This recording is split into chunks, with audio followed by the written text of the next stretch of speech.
Des centaines de vaisseaux spatiaux décollent de la surface de la Terre et se dirigent vers Mars. Avance rapide de 7 mois, et cette flotte spatiale est toute proche de la planète rouge. Bientôt, ils vont tous atterrir, et quelques milliers d'êtres humains deviendront les premiers citoyens de Mars. Peut-être ne retourneront-ils jamais sur leur planète natale, parce qu'il y aura ici absolument toutes les conditions pour une vie confortable. Il faut du temps et de nombreuses expéditions pour créer une colonie autosuffisante sur Mars. Voici comment, étape par étape, les gens pourraient y construire une ville à part entière, avec des usines, des hôpitaux, des logements et même des bars et des restaurants. Tout d'abord, il faut choisir le bon moment pour lancer la fusée. Une fenêtre de lancement s'ouvre une fois tous les 780 jours, lorsque la distance entre la Terre et Mars est la plus courte. Dans ce cas, le voyage prendra environ 6 à 7 mois. Passons à la rampe de lancement. Ici, nous voyons le vaisseau spatial relié à une fusée d'appoint. Allumage des moteurs. La fusée envoie le vaisseau spatial dans les airs. Elle se désarime ensuite et retombe sur la Terre. Au même moment, les moteurs du vaisseau spatial se mettent en route et le propulsent vers l'orbite de stationnement de la Terre. Pour effectuer cette ascension, le vaisseau a utilisé presque tout son carburant et doit maintenant être ravitaillé. Pour ce faire, nous utilisons à nouveau notre fusée. Une énorme grue accroche un autre vaisseau spatial à la fusée. Il y a d'énormes réservoirs de carburant à l'intérieur de ce deuxième vaisseau. La fusée décolle de la Terre et emmène le ravitailleur en orbite. Il s'arrime au premier vaisseau spatial et le remplit de carburant. Le voyage dans l'espace peut nécessiter un total de 5 ravitaillements de ce type. Et pour la première mission visant à construire une colonie sur Mars, nous avons besoin de 5 vaisseaux spatiaux principaux. Cela fait donc environ 25 lancements depuis la Terre. Si l'on considère que la fusée coûte 230 millions de dollars, le ravitailleur 130 millions de dollars et le vaisseau lui-même 200 millions de dollars, le prix de la mission à ce stade est déjà impressionnant. Donc, allumage, avance rapide dans le temps et les 5 premiers vaisseaux descendent vers la surface de Mars. Ces vaisseaux n'ont pas amené les premiers humains. Ils ne transportent que des charges utiles, comme des réserves de nourriture et d'eau, de l'oxygène pour respirer et des fournitures médicales.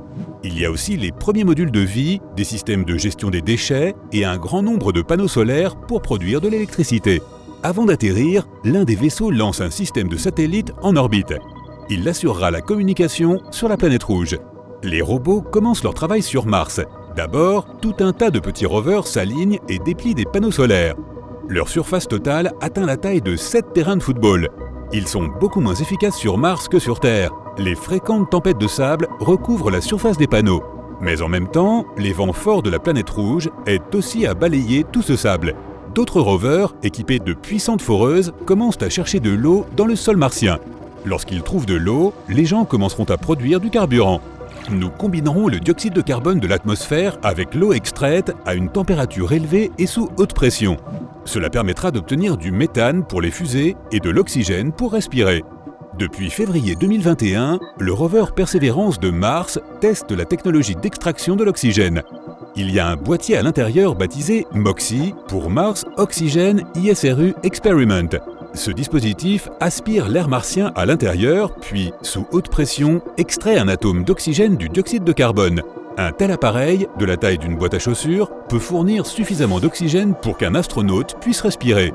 Mais si l'on construit le même mécanisme de la taille d'une grande usine, il produira de l'oxygène pour une colonie entière et rejettera le reste dans l'atmosphère de Mars.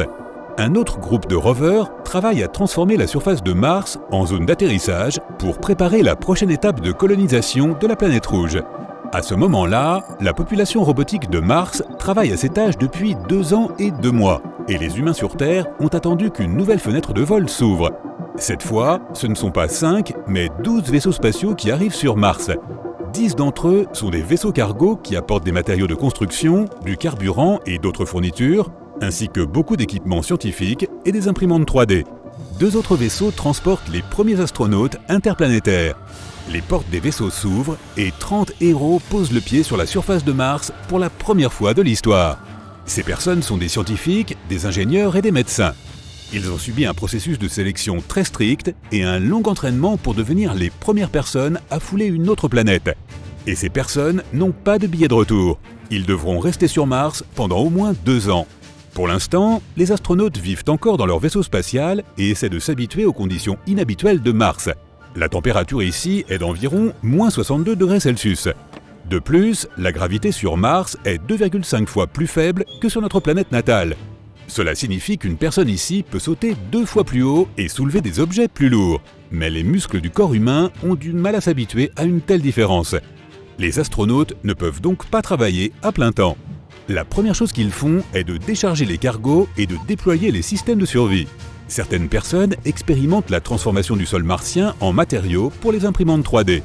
D'autres installent des serres et cultivent le sol pour faire pousser des plantes. Le système de recyclage des déchets humains que les robots ont apporté ici est utilisé pour fabriquer des engrais pour les plantes.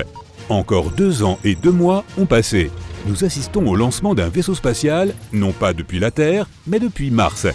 Les 30 astronautes ont terminé leur mission et sont sur le chemin du retour. Il est plus facile pour les vaisseaux spatiaux de décoller de Mars car la force gravitationnelle y est moins conséquente.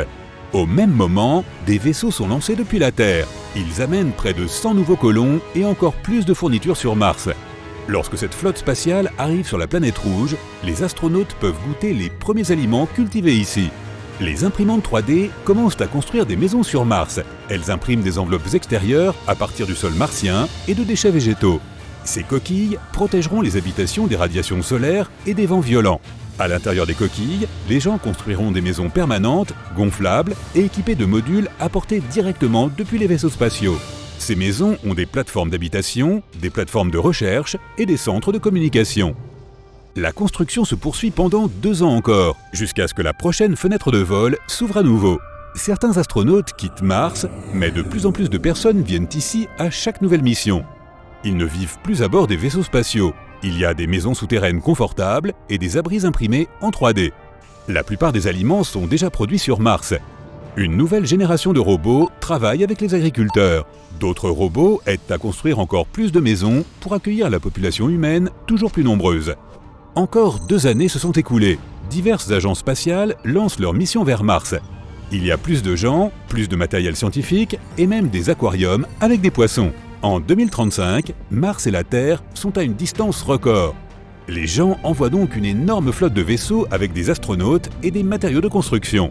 À ce moment-là, la colonie humaine ressemble à une petite ville, avec de nombreux dômes interconnectés. Ses habitants ont déjà commencé à construire un réseau souterrain de tunnels pour se déplacer entre les maisons, les laboratoires et les usines. Ils ont également construit le premier hôpital. 2 ans plus tard, la population de Mars atteint la barre des 1500 habitants. Presque toutes ces personnes deviendront des résidents permanents de la planète. 4 ans et 2 autres fenêtres de lancement plus tard, le premier restaurant ouvre ses portes. La construction d'une centrale nucléaire commence également. Une fois qu'elle sera terminée, les Martiens n'auront plus besoin d'un approvisionnement constant depuis la Terre. D'en haut, la colonie ressemble à une petite ville. Il y a une section agricole, où l'on cultive de la nourriture, une section d'habitation et une zone industrielle. Et à chaque nouvelle mission, les gens apportent de plus en plus de panneaux solaires. Désormais, leur surface totale équivaut à des dizaines de terrains de football. Tout cela permet aux astronautes de se sentir comme chez eux. De plus, ils n'ont pas besoin d'attendre les réserves de nourriture de la Terre. 20 ans de colonie humaine sur Mars. La population est maintenant d'environ 30 000 personnes. Les travailleurs commencent à faire venir leurs familles sur Mars. Les premières écoles sont construites. 30 ans plus tard, la population compte déjà plus de 100 000 habitants. L'infrastructure de la colonie lui permet d'être complètement autosuffisante. Les gens produisent suffisamment de nourriture, obtiennent suffisamment de carburant et d'oxygène. À ce moment-là, les premières plantes commencent à pousser dans le sol martien. Il y a de plus en plus d'oxygène dans l'atmosphère de la planète, les arbres plantés dans les serres y contribuent. L'effet de serre dû à toute l'activité humaine contribue à réchauffer la surface de Mars, ne serait-ce qu'un peu. Les gens doivent encore porter des combinaisons spatiales lorsqu'ils vont à l'extérieur. Il faudra encore de nombreuses années avant que les gens puissent respirer sur Mars comme ils le font sur Terre. Petit à petit, des rivières et des lacs apparaîtront. Des plantes vertes couvriront la plupart des terres. Et alors, les habitants de Mars pourront sortir sans masque à oxygène et considérer la planète rouge, désormais verte, comme leur maison.